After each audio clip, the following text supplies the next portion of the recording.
మెహర్బాబా మండలి సభ్యుడైన ఎరుచ్ జెసావాలా బాబా నేర్పిన ఒక లోతైన ఆధ్యాత్మిక సత్యాన్ని వివరిస్తూ ఈ హృదయాన్ని కదిలించే కథను ఇలా చెప్పారు.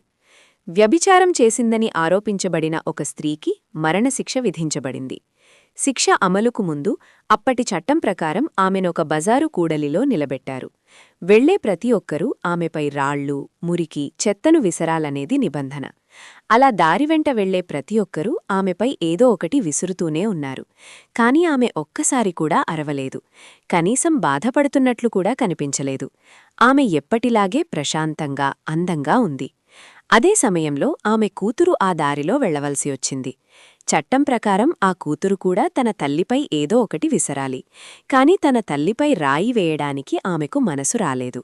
అందుకే ఆమె ఒక రోజా పువ్వును కొని వెళ్తూ వెళ్తూ ఆ పువ్వును తన తల్లిపై విసిరింది. ఆ పువ్వు తగలగానే ఆ తల్లి ఒక్కసారిగా ఆర్తనాదం చేసింది. అంతవరకు రాళ్లుగాని, మురికిగాని కలిగించని నొప్పిని ఆ పువ్వు కలిగించింది.